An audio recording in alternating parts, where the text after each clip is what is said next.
우리 인생을 좌지우지할 것 같은 그러한 부분들이 있습니다. 물질이 그러하죠. 물질은 우리의 인생을 좌지우지할 만큼 강력한 것처럼 보여지지요. 누군가는 인맥이 그러하다라고 말을 합니다. 인맥은 우리의 인생을 좌지우지할 만큼 강하게 보여지는 것이 사실입니다. 누군가는 성실과 노력, 삶의 태도가 우리의 인생을 좌지우지한다라고 말하기도 합니다. 그래서 인생을 정말 강하게 살기 원한다면, 승리하길 원한다면, 성공하길 원한다면 물질을 잘 관리하고 그리고 성실한 태도를 갖추고 인맥을 잘 관리하여 살아가야 너가 강하게 승리하며 탁월하게 살아갈 수 있다고 말을 합니다. 그리고 또 이 땅 가운데서 우습게 여겨지는 것들이 있습니다. 그것은 우리가 가진 믿음과 신앙 같은 것이죠. 많은 사람들은 믿음을 참으로 우습게 여깁니다. 믿음은 참으로 그들의 시선에서, 그들의 관점에서는 무가치하고 무의미해 보입니다. 너무나 무능력합니다. 믿음을 가진다는 것이, 신앙생활을 해나간다는 것이, 특별히 믿음과 신앙이 있어 그러한 경건의 행위들을 해나가는 것들, 이렇게 예배하는 것들, 하나님을 높이는 찬양하는 것들, 하나님 앞에 간구하는 기도하는 것들, 그러한 것들을 참으로 우습게 여깁니다. 예배한다고 너가 강해지겠냐? 너가 승리할 수 있겠느냐?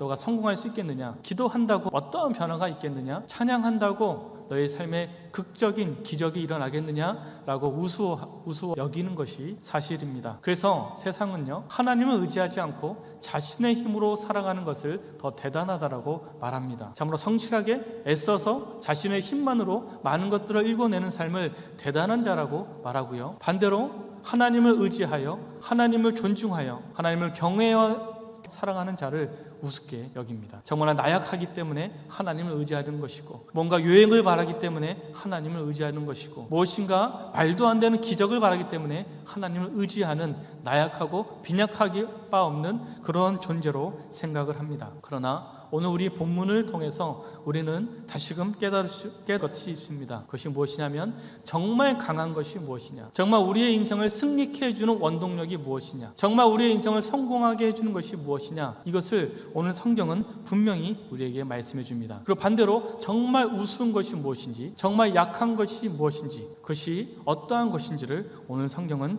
분명하게 우리에게 말해주고 있습니다. 오늘 이야기는 다윗과 골리앗의 이야기입니다. 다윗과 골리앗의 이야기를 많은 사람들이 알고 있습니다. 그리고 흔히 그렇게 생각합니다. 약자가 강한 자를 이긴 이야기. 그러나 엄밀히 얘기해서 다윗과 골리앗의 이야기는 약자가 강한 자를 이긴 이야기가 아닙니다. 강자가 약자를 이긴 이야기가 바로 다윗과 골리앗의 이야기입니다. 많은 사람들의 시선으로는 골리앗이 강해 보입니다. 그리고 많은 사람들의 그 생각 속에는 다윗은 약해 보입니다. 그래서 골리앗이 졌기 때문에, 다윗이 이겼기 때문에 약자가 강한 자를 이겼다라고 얘기합니다. 그러나 하나님의 시선으로 바라봤을 때, 믿음의 눈으로 바라봤을 때 골리앗은 강해 보였지만 강한 자가 아니라 약한 자였습니다. 반대로 다윗은 약해 보였으나 약한 자가 아니라 강한 자였습니다. 오늘 성경이 얘기하고 싶은 것은 강한 자가 약자를 이기는 것이 마땅합니다. 그것이 당연한 것입니다. 강해 보였을 뿐 약한 자였고, 약해 보였을 뿐 강한 자가 바로 다윗이었고 골리앗이었음을 분명히 우리에게 말씀해 주고 있습니다. 강해 보이는 자가 아니라 실제로 강한 자, 이 땅 가운데 승리할 것처럼 보여지는 자가 아니라 실제로 승리하여 승리를 누리는 그런 인생을 살아가는 우리 모두가 되어지기를 소망합니다. 골리앗이 어떠한 자였는가를 소개하고 있는 구절이 있습니다. 4절 7절 말씀인데요, 골리앗의 뜻은 사실 과시, 드러낸다라는 뜻을 담고 있습니다. 그는 자신이 가진 조건으로 과시했고, 그 자신이 가진 조건을 드러내는 자가 바로 골리앗이었습니다. 오늘 성경을 보면 그가 세 개의 무기를 가지고, 세 개의 방어구를 가지고 그가 할 수 있는 모든 조건을 갖춰서 나왔다는 것을 보게 됩니다. 칼과 창과 단창으로 나아간다라고 다윗이 얘기했는데요, 그렇게 골리앗은 세 개의 무기를 가지고 나왔습니다. 그리고 세 개의 방어구를 가지고 나왔습니다. 그리고 방패든 자를 앞세워서 나아갔습니다. 그가 취할 수 있는, 갖출 수 있는 모든 조건을 갖춘 채 나온 자가 바로 이 골리앗이었습니다. 골리앗보다 더 완벽한 조건을 가질 수 없고, 골리앗보다 더 강해 보이는 자가 없습니다. 그렇게 골리앗이 나와서 어떠한 것을 제안하냐면, 그가 이번 싸움은 이렇게 하자라고 제안을 하는데, 그게 8절 9절 말씀입니다. 골리앗이 제안하는 것은 대표와 대표끼리 싸우자라는 것이었습니다. 우리 블레셋의 대표가 나오고 이스라엘의 대표가 나와서 대표와 대표가 싸워서 이기는 쪽이 섬기는 자가 되고 종이 되자라고 그 골리앗이 제안을 하였습니다. 그래서 블레셋의 대표로는 골리앗이 나오게 되었고 이스라엘의 대표를 뽑아야 하는데 이스라엘에는 대표가 될 만한 사람이 없었습니다. 골리앗이 내세운 과시하고 있는 조건을 바라봤을 때 그 조건에 합당한 자가 이스라엘에는 보이지가 않았습니다. 그 어떤 조건을 갖추고 있다 해도 골리앗 앞에서는 너무나 나약하고 빈약해 보였기 때문에 골리앗에 맞서서 이스라엘의 대표로 나올 만한 사람이 아무도 없었습니다. 그런 상황 가운데 이스라엘 백성들은 그런 마음을 갖게 되어집니다. 11절 말씀인데요. 이스라엘은 대표가 없어서 그들은 두려워하고 침묵하며 떨었다라고 말하고 있습니다. 골리앗 앞에서 두려워하고 떨고 침묵하고 있는 이 이스라엘의 모습이 어쩌면 지금 이 땅을 살아가고 있는 우리들의 모습인지도 모르겠습니다. 세상은 우리에게 싸움을 걸어옵니다. 오늘 골리앗이 싸움을 걸어왔거든요. 블레셋이 싸움을 걸어왔습니다. 우리가 싸움을 원치 않아도 나는 평화주의자고 싸우는 걸 원하지 않아 라고 말할지 모르겠지만 이스라엘 골리앗이 싸움을 걸었던 것처럼 그리스도인에게 세상은 항상 싸움을 걸어옵니다. 내가 원치 않아도 싸움이 걸려옵니다. 근데 문제는 그 싸움을 걸어오는 그 골리앗이 대단하게 보여진다는 겁니다. 굉장히 강하게 느껴집니다. 그가 가진 조건을 바라봤을 때 그가 가진 능력과 경험을 바라보면 내가 가진 조건들은 너무나 하찮고 별 볼 일 없어 보여서 감히 내가 저 골리앗과 맞서 싸울 수 있을까라는 생각을 하게 됩니다. 그래서 나도 남다른 조건을 갖춰서 저 골리앗과 싸워야겠다라는 생각을 하게 되어집니다. 그래서 열심히 노력하고 애쓰고 그래서 부단히 노력하여 조건을 갖춰보지만 아무리 조건을 갖춰도 도리어 초조해지고 불안합니다. 내가 많은 노력을 한 건 맞지만 그 노력이 과연 좋은 결과로 이어질 수 있을까? 내가 열심을 다해서 살아가고 있는 건 맞지만 그 노력한 만큼 대가를 얻을 수 있을까? 인정을 받을 수 있을까? 과연 승리할 수 있을까? 도리어 노력하면 노력할수록 조건을 갖추면 갖출수록 더 초조해지고 더 불안하고 더 두려워하는 것이 우리들의 모습인 경우가 많이 있습니다. 인생의 비극이 여기서 시작합니다. 세상은요 만만치 않습니다. 세상은요 정말 강합니다. 골리앗은요 정말 강해 보였습니다. 실제로 강합니다. 이스라엘이 그 어떤 조건을 갖춘 자를 진영 안에서 찾는다고 해도 찾을 수가 없습니다. 그 누가 나와도 필패할 수밖에 없는 게 이 싸움이었습니다. 진영 안에는 이스라엘의 군대 안에는 대표가 될 만한 사람이 없습니다. 마찬가지로 우리가 아무리 노력하고 애를 쓴다 해도 세상을 우리가 이길 능력이 없습니다. 세상에서 우리는 이길 수가 없습니다. 세상을 이길 수 없음을 우리가 아는 것이 중요하지 어떻게든 이겨보겠느라고 자신의 노력과 힘으로만 살아가는 것이 비극의 시작입니다. 비극적인 일이 일어날 수밖에 없습니다. 노력할수록 불안하고 노력할수록 두렵고 노력할수록 초조해지는 많은 조건을 갖춰도 계속 목마른 그러한 인생을 살아갈 수밖에 없습니다. 그보다 중요한 것이 무엇이냐면 우리의 대표가 있음을 우리가 아는 것입니다. 이스라엘의 대표가 있었습니다. 진영 안에는 없었지만 이스라엘 군대에는 없었지만 분명한 이스라엘의 대표가 있었습니다. 그 이스라엘의 대표에 대해서 오늘 성경은 말해줍니다. 그가 누구냐면 바로 다윗이었습니다. 다윗은 이스라엘의 그 진영 안에는 없었습니다. 그는 베들레헴에서 양을 치고 있었습니다. 15절 말씀인데요. 대표와 대표의 싸움인데요. 이스라엘은 대표가 없었는데 실상은 대표가 베들레헴에서 양을 치고 있었습니다. 이거는 다윗의 후손으로 오실 예수 그리스도를 보여주는 대목입니다. 우리 인생도 마찬가지입니다. 우리가 대표가 되려고 하면요. 우리의 인생은 고단합니다. 우리는 결코 승리를 장담할 수가 없습니다. 도리어 승리의 원동력은 다른 것이 아닙니다. 우리 인생의 진정한 대표가 예수 그리스도임을 인정하는 것, 예수 그리스도임을 받아들이는 것, 그것이 우리가 승리할 수 있는 그러한 조건이 되어집니다. 오늘 이스라엘 군대가 승리할 수 있는 유일한 것은 그들의 대표가 다윗이 있음을 아는 것이었습니다. 다윗은 양을 치고 있었습니다. 베들레헴에 있었습니다.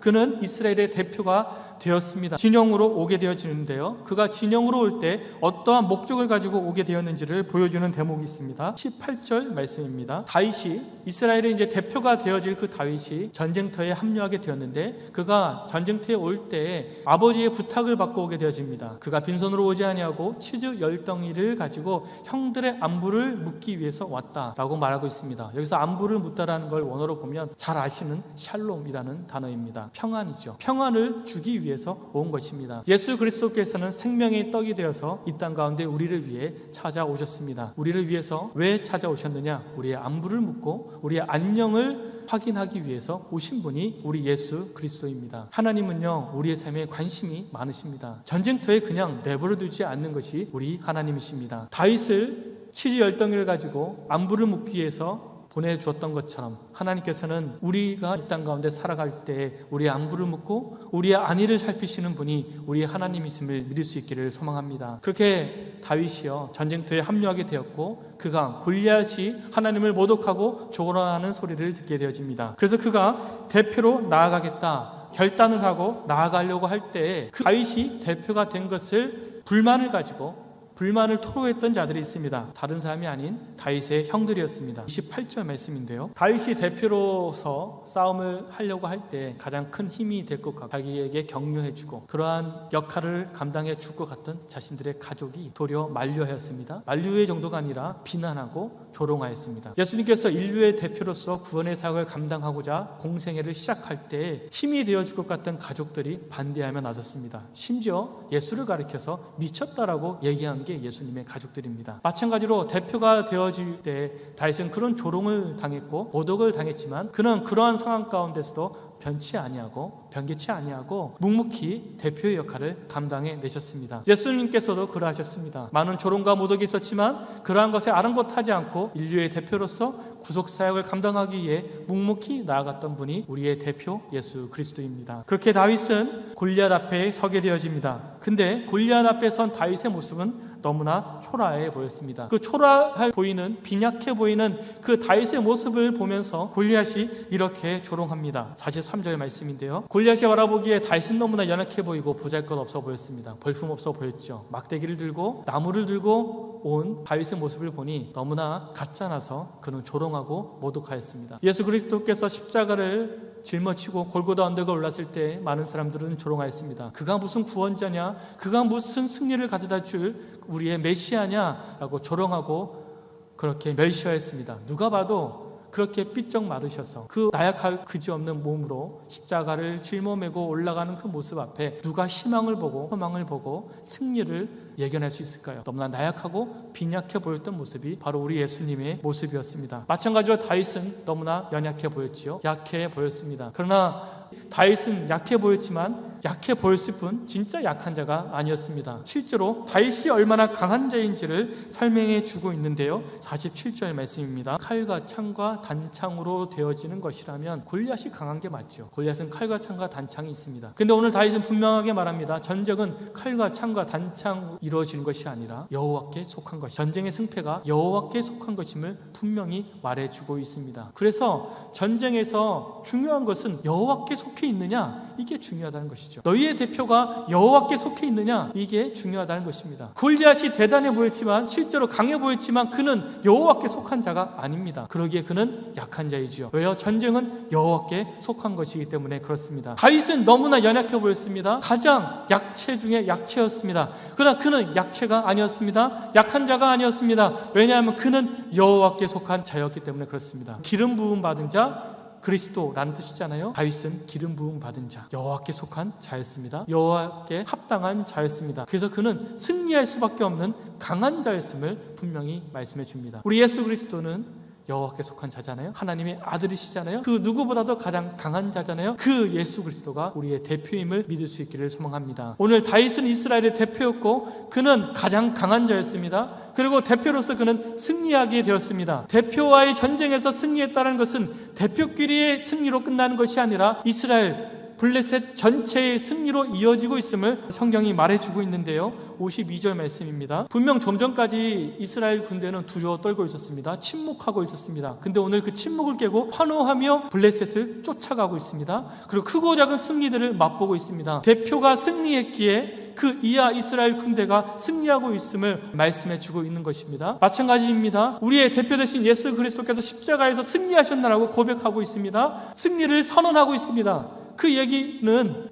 그 예수님께 속한 우리도 승리할 수밖에 없음을 말씀해 주고 있는 것입니다. 우리의 인생은 승리하느냐 패배하느냐의 인생이 아니라 승리를 맛보는 것이 우리의 인생입니다. 왜냐하면 이미 예수님께서 우리의 인생 가운데 승리를 쟁취하셨기 때문에 그렇습니다. 그래서 인생에서 중요한 것은 우리의 대표가 있음을 알고 그 대표를 인정하고 우리의 주인 삼아 살아가는 것, 그것이 가장 중요한 것입니다. 우리 인생에는 대표가 있습니다. 예수 그리스도가 있습니다. 다윗의 후손으로 오실 예수 그리스도, 오늘 이 성경은 단순히 다윗이 승리하였더라, 약했던 다윗이 승리해서 역전을 이루었더라, 그래서 너도 약해 보이지만 열심히 노력하고 애를 써서 다윗과 같이 살아가면 승리할 수 있다라는 것을 말해주고 있는 것이 아닙니다. 물론 그렇게 열심히 노력하고 애써서 살아가는 것도 중요할 수 있죠. 다윗처럼 하나님과 합하여 열심히 살아가는 것 중요한 일입니다. 근데 그보다 근본적으로 오늘 이야기가 말해주고 있는 것은 다윗은 이스라엘의 대표로서 승리하였고 너의 인생의 대표가 있는데 바로 예수 그리스도고, 그 예수 그리스도가 친히 너의 그 싸움 가운데 항상 앞장서서 승리하시는 분이 예수 그리스도임을 분명히 알라라고 말씀해주고 있는 겁니다. 우리 앞에는 수많은 싸움들이 있고 그 수많은 싸움 앞에서 우리는 항상 혼자 있는 것처럼 느껴집니다. 이 싸움을 어떻게 승리하지? 내가 가진 조건이 무엇이지? 내가 가진 스펙이 무엇이지? 그러한 생각을 하기보다 그 싸움 앞에 이미 예수님께서 앞장서서 승리했음을 우리는 믿고 나아가야 합니다. 그래서 인생에서 가장 강한 자는 무엇이냐면 예수 그리스도의 승리를 알고 승리를 맛보고 그의 풍성한 가운데 살아가는 자가 가장 강한 자입니다. 아무리 많은 것들을 노력해도 우리에게는요 평안함이 없습니다. 노력해본 사람은 알 겁니다. 노력하고 애를 써도요 결과가 담보되지 않는 게 우리의 인생입니다. 평안할 수가 없습니다. 두렵습니다. 초조합니다. 불안합니다. 그런데요 예수님을 주인 삼아 대표 삼아 나아가는 자에게는요 샬롬 평안이 임합니다. 예수님은요 평안을 위해서 우리에게 오셨습니다. 생명의 떡이 되신 그분께서 우리의 안녕을 위하여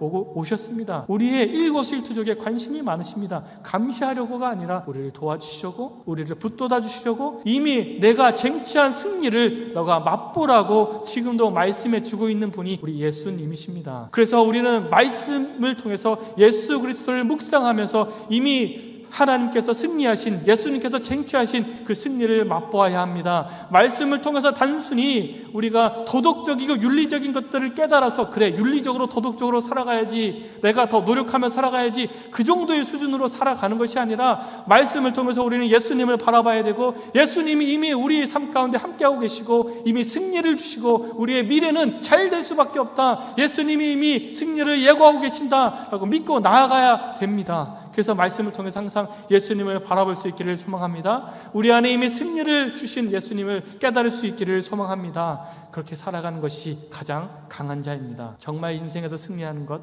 승리의 원동력은 다른 것이 아니라 예수 그리스도를 묵상하는 겁니다. 이미 예수님이 우리와 함께하고 계시잖아요. 이미 말씀을 보면 볼수록 예수님의 그 풍성함이 느껴지시잖아요. 예배하면 예배할수록 예수님이 나를 위해서 어떠한 것을 포기하시고 짊어지시고 나아갔는지가 깨달아지잖아요. 그 풍성한 은혜를 가지고 살아가는 자가 바로 가장 강한 자입니다. 강한 자처럼 보여지는 자가 강한 자가 아니라 실제 강한 자가 강한 자입니다. 우리 예수님을 묵상함으로 그분의 풍성한 은혜를 누리며 살아감으로 이 땅 가운데서 가장 강한 자로 살아가기를 소망합니다.